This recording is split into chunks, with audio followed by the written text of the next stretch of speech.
Yes people, what's going on? It's your boy Harley Benn and we're weighing in.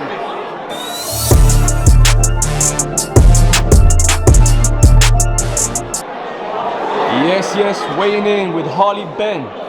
Great to see you, man. How are you? Good to see you too. I'm good, man. Just here to see my boy Lyndon down in Bolton, Wasserman. Yeah, it's been a few good fights, man, but I'm good. How are you? Oh, good, man. Great to see you, man. You too. Listen, earlier today, you posted on your story saying, time to put myself on the map. Massive fight news soon. Hashtag global. Yes. What can you tell us, man? So, it's literally just dropped now on Instagram. The contract is signed. I'm fighting on Floyd Mayweather's undercard in Dubai. Whoa.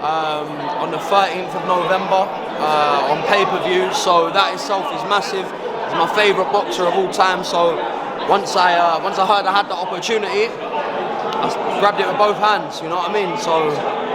Wow. When you said it was global, bro. Yeah. Floyd Mayweather's undercard. Wow. That's what I'm saying, man. Listen, obviously I'm going to ask you about the fight, October 8th, Conorbenn, Jr. But let me just go back a bit further. What was your first memory of watching Nigel box? Do you know what? Obviously, I'm 25, so I was born. My dad retired before I was born. Do you know what I mean? So I had to catch up, YouTube, watch all the fights, but it's got to be the Eubank era, you know, the Ben Eubank era. That was my first sort of taste of how big it was, you know, because I would get it where people would say to me, your dad was a global star, a British hero, and obviously I had to catch up on this because I didn't see it live, you know, and that was my first memory watching the Eubank, and of course the Gerald McLennan fight. I know it was a bad outcome. But that's the sport, you know. But it's his whole career, his knockouts, everything, you know. He was an entertainer. 100%, man, 100%. Listen, you touched on obviously the rivalry between the two families. Yeah. How deep is it? Listen, it's deep. It's looking deep at the minute. Obviously, you've got my brother fighting EubankJr. That's real. That's real. That's generational, you know. It is what the title is, born rivals, you know, they're born into that. Their dads shared some very hard times together, in very violent times together. Obviously, there was a win for Eubank, and what should have been a win for my dad. I'm sure a lot of people agree. So Conor's here to set the score straight. I mean, there's Nathaniel as well, who I've wanted to fight. We tried to get that made for the undercard.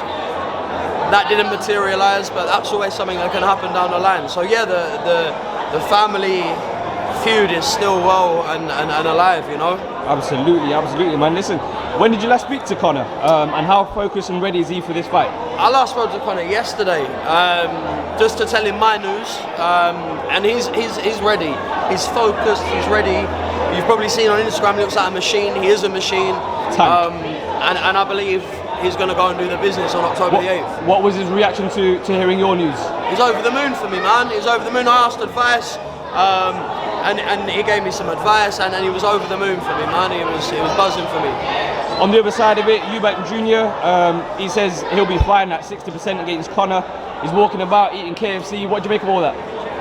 I mean, if he's going to fight Conor at 60%, it's written he's going to lose. Do you know what I mean? You can't fight someone with Conor's ability, firstly, his hunger, his work ethic. You can't fight like that. No one in the world can fight Conor at 60% within reason, within that weight, you know? It's I think it's a stupid comment to make. I don't think he will be coming in at 60%. I think he's given his all to this camp. I believe he's a master of mind games that Conor definitely isn't falling for. I believe he's working harder than he's ever worked, in my opinion. He may be eating KFC and not training and underestimating Conor. That's a big mistake, but I believe he knows what he's got to face on October the 8th. And finally, Harley, what is your honest prediction? How do you see it going? I genuinely don't believe Eubank will weather the storm. People are saying if Eubank weathers the storm early, or if Conor weathers the storm early. I don't think Conor has to weather any storm. I think it's Eubank that's got to weather the storm, and I believe he won't. In under 6 rounds, I believe Conor takes him out. You've seen how dangerous Conor is early on, and how dangerous he is late on. You know, he's dangerous from start to finish, but most of his finishes are coming early and brutally. You know, and I believe Eubank's next on the hit list. Wow, big statement. HARLEY BENN, thank you for your time, and thank you for weighing in. Thank you very much.